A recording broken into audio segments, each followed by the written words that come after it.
Pues dice este reportaje y este texto de este trabajo que realiza la doctora Violeta Núñez. Marx escribió para transformar el mundo.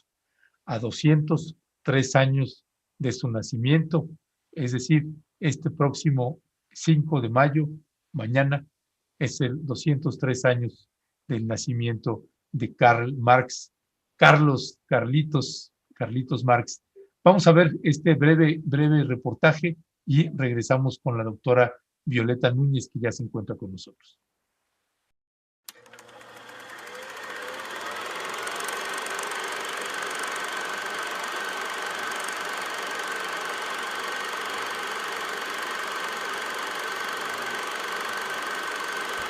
Marx escribió para transformar el mundo, a 203 años de su nacimiento.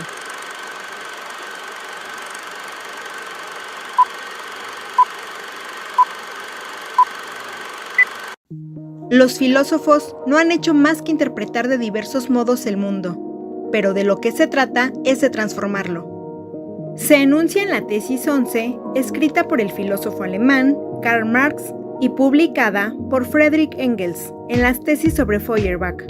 ¿Pero de qué transformación hablaba Karl Marx, precursor de la economía política y de quien este 5 de mayo se conmemora el 203 aniversario de su natalicio?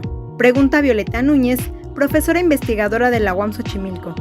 Marx hablaba de la transformación del régimen de acumulación vigente, del capital, que basa su lógica en el proceso de explotación de la fuerza de trabajo.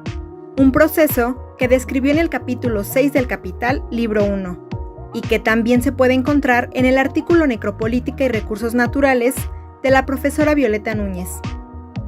El capital incorpora y somete, haciéndolo parte de su cuerpo, al trabajo y al trabajador, lo que fue posible tras la acumulación originaria, que implicó la separación del productor directo de su medio de producción, como sucedió con los campesinos y los pueblos originarios de su tierra y territorio durante la colonización, una separación que significó un despojo legal y violento. La vasta obra, tanto de Marx como de Engels, conformada por 114 tomos, 50 ya publicados, no solo representa un gran aporte para entender el fundamento del régimen de acumulación capitalista, cuya racionalidad es la ganancia.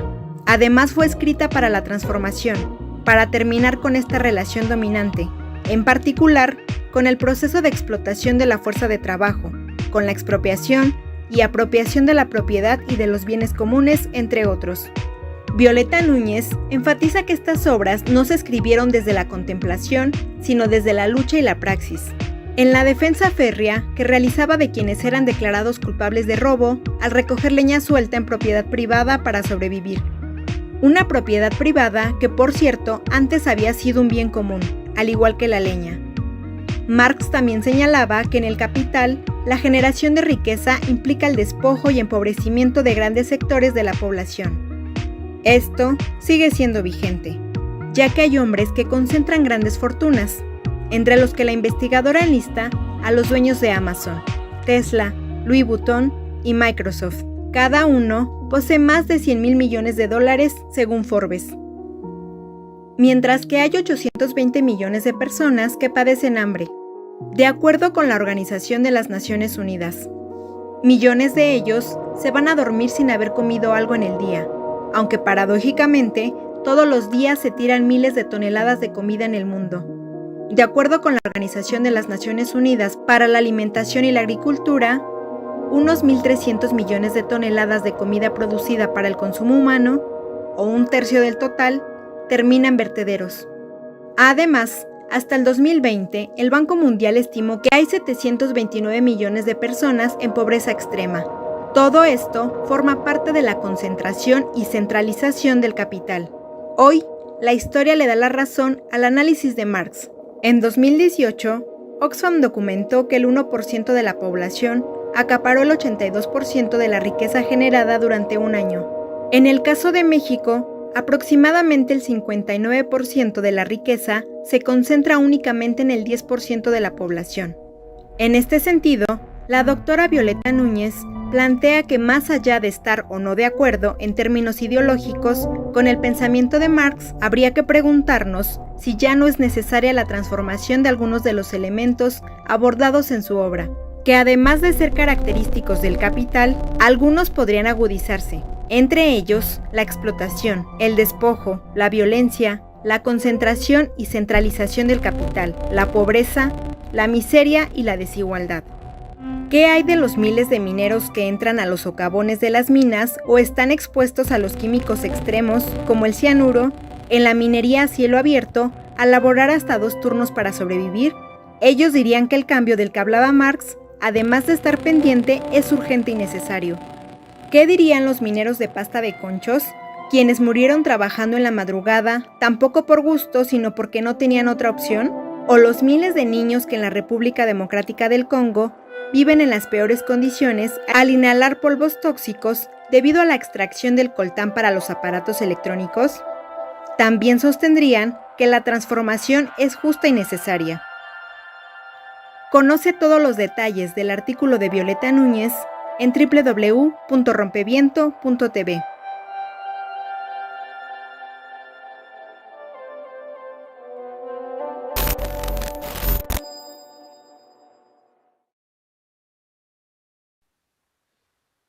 Ernesto, la pura mención del nombre de Karl Marx desata polémica, no solamente en México, sino prácticamente en todo el mundo. Se cumplen 203 años de su nacimiento, y en este texto que entrega la doctora Violeta Núñez nos hace ver algunas de las razones de por qué es importante recordar a este filósofo alemán. Pero yo quisiera hacerle una pregunta, si me permite, doctora, que ahora sí que viene de mi propia duda, si se puede considerar histórica, que no acabo de entender el por qué. Y la pregunta es, ¿por qué le tienen tanto miedo a Karl Marx? ¿Cuál es el fondo de esta satanización que existe hacia este filósofo alemán que, como plantea en su artículo, pues está más que vigente, ¿no, doctora? Sí, muy buenos, bueno, ya casi tardes, buenos días a Ernesto, Alberto y a la comunidad de Rompeviento. Bueno, yo no había podido estar con ustedes antes de este hackeo que tuvieron, así es que los abrazo por esto que vivieron. Y bueno, pues hoy estamos de luto, de por sí vivimos todos los días de luto, y bueno, hoy estamos de luto, así es que no quería dejar de mencionar esto, ¿no? Lo primero que tengo que comentar es, yo soy economista, tengo esta deformación, ¿no? Y bueno, yo no quería dejar de pasar este aniversario que se cumple mañana, estos 203 años del natalicio de Karl Marx. Y bueno, exacto, lo que tú mencionas, Alberto, es cierto. Siempre que estamos analizando o viviendo estos procesos de minería que se están hoy muy fuertes nuevamente ahora con lo del litio y con este avance hacia el mar del capital, pero también cuando vemos la violencia extrema cotidiana todos los días y los procesos de explotación también intensos. En el artículo menciono, por ejemplo, estos 14,000 millones de celulares que se han tenido que crear en los últimos del 2011 para acá, que implican unos procesos de explotación, pero de extracción de recursos naturales. Y así, si vamos viendo los despojos que sigue habiendo, toda esta situación de la concentración y centralización del capital, pero no solo eso, la pobreza, la miseria que va aumentando día con día, el desempleo, todos estos elementos que son parte de nuestra vida, digamos, cotidiana, ¿no? Bueno, fueron analizados por vez primera, entendiendo esta lógica de acumulación de capital en la que estamos inmersos, fueron analizados por este filósofo alemán Karl Marx, y bueno, y pues sigue muy vigente, ¿no? Entonces yo digo, siempre que nos adentramos a estas temáticas, pues sale el pensamiento de Karl Marx, estemos o no estemos de acuerdo con él, como también lo menciono en el texto y en el video que recupera el área editorial. Muchísimas gracias también. Y bueno, por eso hoy lo traemos acá pues a conmemorar, y bueno, pues sé que es un tema polémico entre los economistas, incluso es muy, muy polémico. En 1994, muchos recordarán, se reformó el plan de estudios de la Facultad de Economía de la Universidad Nacional Autónoma de México, de la UNAM, y bueno, se dio todo un gran debate si debíamos de seguir estudiando a Marx o ya no, y bueno, y esto justo que tú mencionas, la gran polémica era, pues vamos hacia una sociedad únicamente capitalista, eso acuérdense incluso el fin de la historia que se mencionó por Fukuyama, ¿no? Ya cayó el bloque socialista, entonces ya no tiene caso seguir estudiando a Marx, y bueno, lo que vemos a lo largo de la historia es que estos elementos, esta lógica, esta racionalidad que analizó de una manera magistral Marx, pues sigue vigente, ¿no? Entonces, por eso lo quisimos traer, y les insisto, siempre que analizamos los temas, pues de explotación de agua, de bosques, de selvas, de gas, de petróleo, pues sale este pensador, sale, por ejemplo, el tema de la renta de la tierra, de la renta minera, y de la lógica y racionalidad que es la ganancia, que eso es lo único que le interesa al capital, ¿no? Ya, gracias, Violeta. Hay muchos comentarios, afortunadamente, cosa que realmente celebramos acá en Momentum y en Rompeviento y Pie de Página. Dice, por ejemplo, Claudia de Lara, así como no es nada más interpretar el mundo, sino transformarlo, leer a Marx para transformar el mundo. Pat MC, la doctora Violeta explica super padre.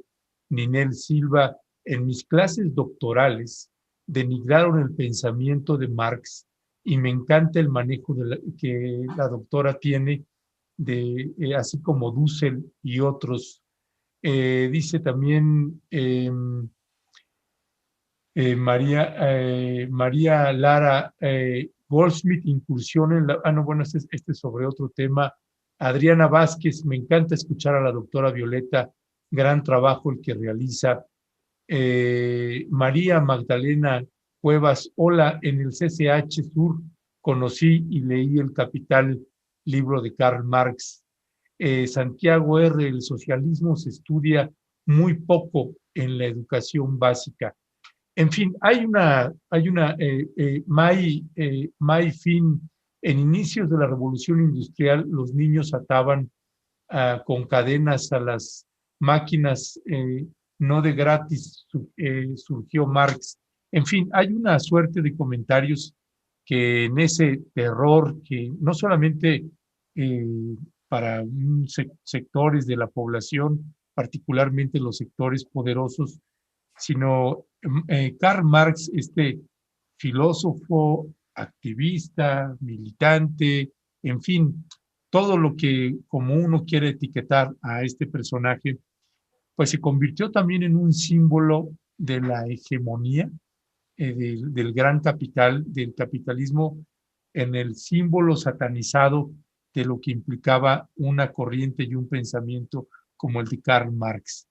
Eh, Hablando en plata y en tiempos actuales, como bien hacías ahorita, Violeta, retomando esto de las mineras y esto que sucede en el mundo, el gran capital pues sigue arrasando con poblaciones enteras.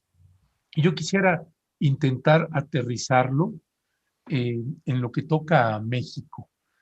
Eh, Sé que me has comentado de un trabajo que estás realizando, que ya más adelante podrás comentarlo y lo estaremos compartiendo con la audiencia.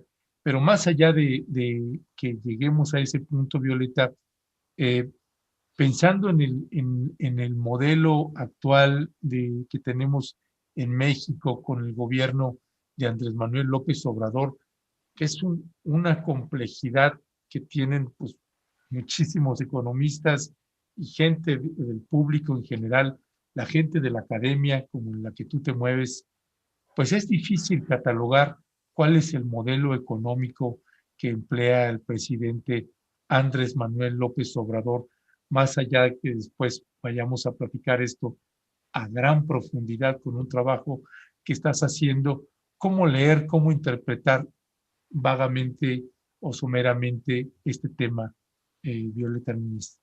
Sí, muchas gracias por eso. Esto me parece muy, muy interesante, muy pertinente, justo porque lo que planteamos aquí en este texto breve es cómo finalmente Marx escribe no desde la contemplación, sino desde la militancia, ¿no?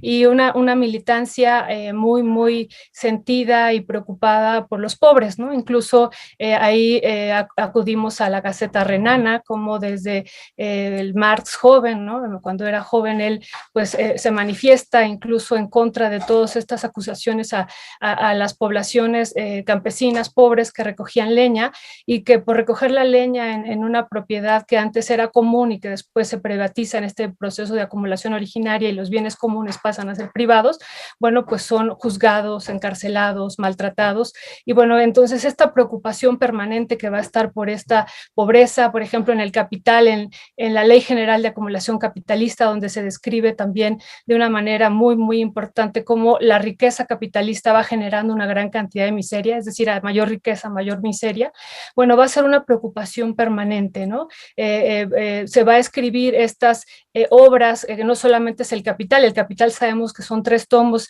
y que solo Marx pudo publicar el tomo 1, ¿no? Los demás lo hizo Engels, el 2 y el 3, bueno, pero hay 114 tomos que fueron publicados o que ya están en proceso también de ser conocidos, conocemos 50, de la obra conjunta entre Marx y Engels, esto que se conoce como la Mega, y bueno, lo que vemos ahí es este sentido permanente de ir superando esta relación social, de violencia que se vive, de explotación, insisto, de despojo, y bueno, y esta idea de transformar que es una idea permanente que está también en los diferentes textos, ¿no? Y bueno, esta famosa tesis 11 de Feuerbach también de Marx, que también la publicó Engels a la muerte de Marx, pues no solamente se trata de transformar, de interpretar el mundo, sino hay que transformarlo, ¿no? Eso es un elemento fundamental. Y bueno, creo que esa transformación sigue pendiente y algo pues muy, muy interesante que encontramos con todas sus diferencias, ¿no? Así, por si no, la derecha lo va a utilizar, ¿no? Pero con todas sus diferencias, es este interés permanente también de este actual presidente que tenemos, uno, por transformar esta realidad en la que estamos inmersa, por su preocupación permanente por los pobres, ¿no? Y por su militancia constante también que ha ejercido. Por supuesto que no podemos decir que y si lo dijera, como lo decimos en el texto, le darían un golpe de Estado, ¿no? No es un presidente que se declare marxista, ¿no? Incluso ya hemos visto que ha sido acusado permanentemente por la derecha y la ultraderecha como comunista y que quiere llevar a México al socialismo. Y bueno, lo que él ha dicho permanentemente es que él está por una transformación, ¿no? Una transformación y por este apoyo a los pobres, ¿no? Ha sido, y insisto en esta militancia que le llevó décadas para llegar a este poder, ¿no? Y bueno, creo que Marx en ese sentido también estaba en esta idea de transformar estas relaciones de explotación, esta violencia intensa que se va viviendo en el capital permanentemente y que él dice, esta es una violencia que se origina desde que nace el capital y se va a ir agudizando, y este despojo también que insistimos que va a ser permanente y esta concentración del capital. Entonces, todo esto me parece que son preocupaciones porque siguen vigentes, no solamente el pensamiento, sino las realidades que van siendo analizadas por Marx, porque seguimos en el mismo régimen de acumulación, pues son problemáticas que desde mi perspectiva el gobierno actual pues está preocupado y está en un proceso, ¿no? Tenemos todavía 2 años y medio ya casi, pero está en un proceso de ir enfrentando algunos de estos problemas, que sabemos que es difícil, lo hemos dicho aquí, pues es una batalla que se tiene que enfrentar con el capital y el gran capital, pues sí, ese es el problema de por qué no querer a Karl Marx, ¿no? ¿Por qué no querer? Porque pues afectan los intereses y aquí decimos la ganancia de estas empresas, ¿no? Que bueno, despliegan, ya lo hemos visto con la necropolítica, pues todos los instrumentos necesarios para poder actuar y van eliminando y van matando, como lo vimos en la obra de Karl Marx desde Acumulación Originaria, a quien tienen que matar, ¿no?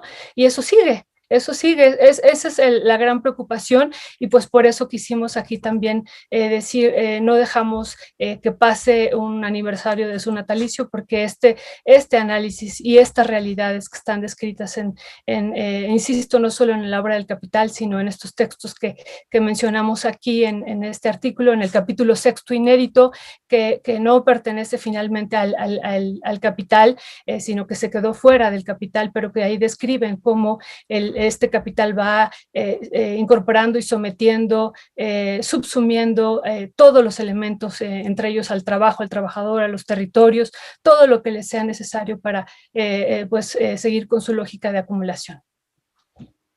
En algún momento se llegó a plantear de hace mucho tiempo pues esta satanización de Marx, inclusive el término marxismo se utiliza hasta de una manera peyorativa por no pocas personas, no pocos académicos, intelectuales, no solamente en México, sino en buena parte del mundo. Y existe ya como una idea aceptada como norma de que el marxismo es alguna cuestión extrema, es irte hasta el otro lado de la vida cotidiana que se lleva en prácticamente buena parte del mundo. Inclusive en su momento, doctora, se llegó a plantear que el marxismo puro como tal no existía y se remitían quienes criticaban al gobierno de Stalin, por ni más ni menos, por decir algo, ¿no? Entonces ahora en estos momentos donde la pertinencia, en este aniversario de su natalicio y donde la pertinencia de la revisión de su obra es básica, sobre todo porque vivimos justamente lo que se planteó desde hace mucho tiempo, pues, y lo vemos ahora quizá con otros modelos, con otros momentos, con otros escenarios, pero en el fondo es lo mismo. ¿Cómo poder llegar a una conciliación entre un mundo real que ya está encaminado hace mucho tiempo hacia un modelo pues, capitalista y que tiene una enorme resistencia, inclusive cultural, de generaciones y generaciones de personas? ¿Cómo llegar a una conciliación entre la necesidad de hacer un análisis de estas relaciones laborales, de política, etcétera, a partir de una mirada marxista con algo que es real, concreto, pragmático? ¿Se puede hacer esa conciliación, doctora? Bueno, lo primero que me preguntas, Alberto, del marxismo satanizado, sí, ¿no? Volvemos a decir, sí, ha estado satanizado. Incluso después de la caída del bloque socialista, ¿no?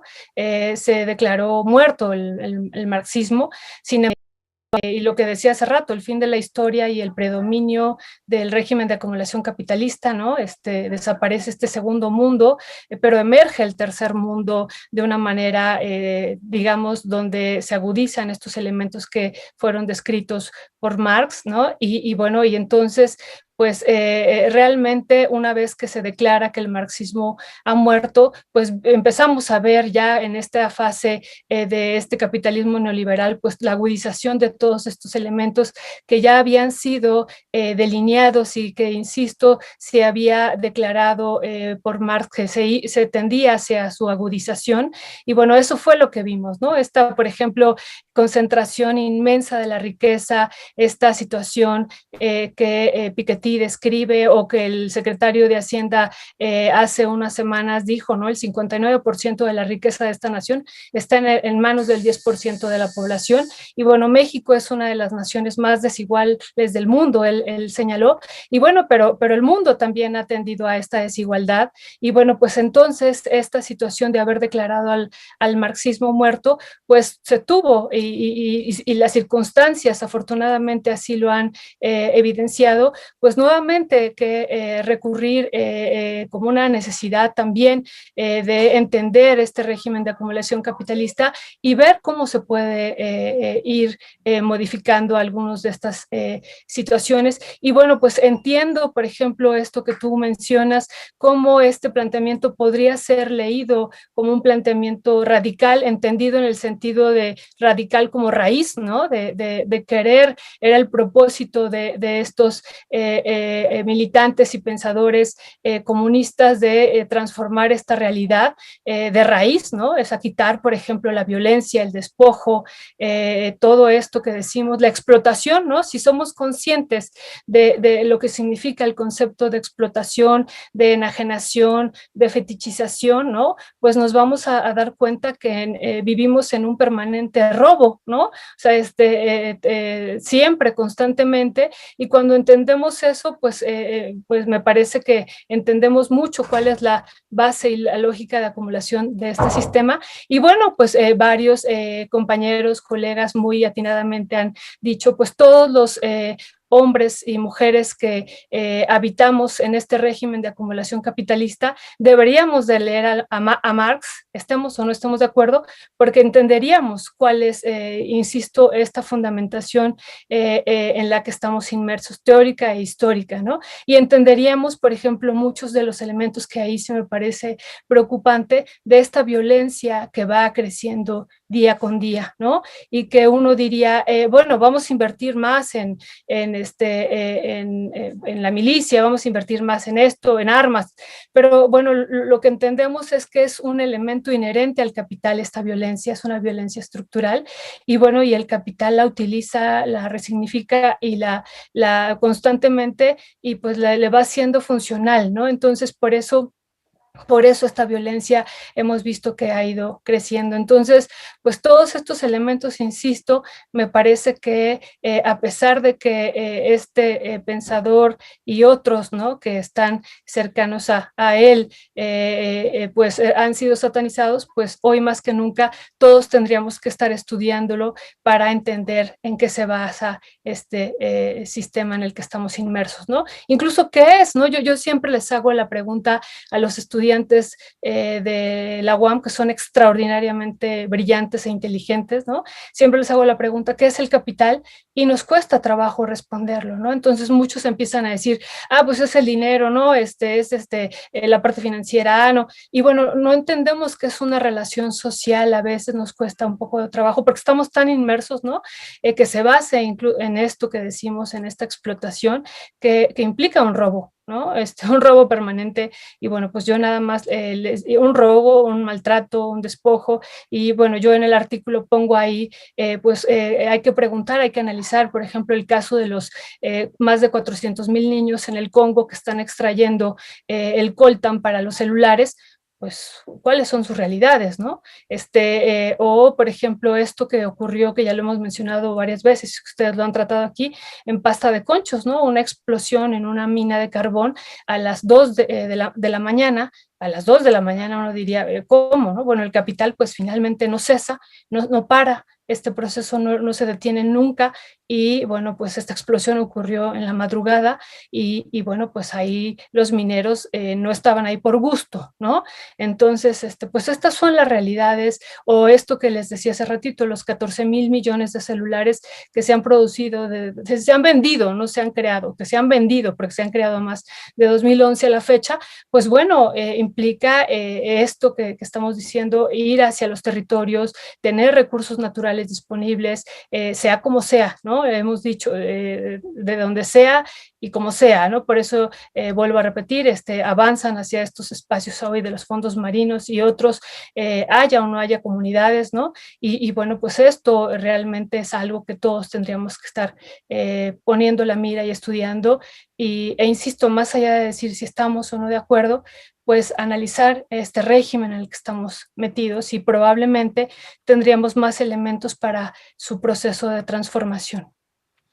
Gracias, Violeta. Como usted está escuchando aquí a Violeta Núñez, si usted le toca un botón a Violeta Núñez que dice Karl Marx, va usted a escuchar toda una maravillosa y extraordinaria cátedra. Violeta, me voy a despedir, vamos a despedir esta entrevista leyendo algunos comentarios y alguna pregunta que hace también la audiencia. Dice, por ejemplo, Tere Covarrubias, valoro tanto estos análisis, no es lo mismo estar atenta a esta información ahora, que ya no soy estudiante de Derecho, y cuando lo fui, y en tiempos de ahora. Muchas gracias siempre, Momentum. Dice Flor Ortiz Vázquez, yo desconocía completamente a la doctora Violeta, ahora soy su fan, todo lo que ha investigado es muy interesante e importante, me ha abierto los ojos en todo lo que ha expuesto. Eh, dice Lilia Palacios, no entendí, dice la doctora que el actual gobierno y su transformación se asemeja a la tesis 11. Dice López Obrador no es anticapitalista, es decir, ella infiere, Karl Marx es anticapitalista, son de los planteamientos, hay gente que dice, Alfonso Zamora, felicito a la doctora por inteligente y sensible, a Momentum por regalarnos estos momentums, momenta plural de franca rebeldía, Marx en Internet o donde sea, siempre será revolucionario. En fin, doctora, son parte de los comentarios de esta subversiva entrega que nos hizo afortunadamente la doctora Violeta Núñez. ¿Con qué cerrarías, Violeta, precisamente a propósito de los comentarios que hace la gente? Sí, pues primero agradecer estos lindos comentarios, muchísimas gracias a la audiencia y bueno, sí, definitivamente yo encuentro ahí, expongo, guardando todas sus diferencias, que hay un interés profundo de este presidente por años de transformar estas realidades en las que estamos inmersos y bueno, y esto que decía permanentemente él en su campaña, ¿no? Primero los pobres, y bueno, pues sí, esta es una realidad que se ha venido gestando, el incremento de la pobreza. Vemos al Banco Mundial, ¿no? Que habla de casi 800 millones de pobres, ¿no? Y vemos permanentemente que todos los años esta pobreza va subiendo, igual en nuestro país. Y bueno, una situación que plantea Andrés Manuel López Obrador es esto, ¿no? Hay que transformar estas realidades que viven estos hombres y mujeres en estas condiciones de pobreza, que no es por, otra vez decimos, ¿no? No es obra del Espíritu Santo, sino ha sido el resultado de un proceso histórico que inició con la acumulación originaria en estos territorios donde habitan los pueblos indígenas y que fueron pues despojados en este que se engarza en esta lógica mundial de acumulación en este inicio del capital, ¿no? Entonces esta pobreza pues hoy es desde la perspectiva del gobierno pues una de las situaciones que hay que resolver urgentemente. Insistiría, sí encuentro un elemento ahí muy interesante de pues el presidente que no ha querido hacer las transformaciones desde la contemplación, sino que ha sido un militante permanente y por eso entiende las realidades en las que estamos inmersos, porque pues ha estado pues desde abajo viviendo estas realidades. Entonces sí, encuentro guardada todas sus diferencias, ¿no? Porque él diría, insisto, que no es marxista. Si decimos este es un gobierno marxista, les digo yo, nos dan un golpe de Estado rápidamente, ¿no? Y si pues ya ven ahora solo con la ley de hidrocarburos, la derecha dice nos quieren expropiar, pues imagínense si él declarara estoy marxista y pues estoy por el cambio del régimen de acumulación capitalista, pues no les digo qué pasaría, ustedes ya lo saben, ¿no?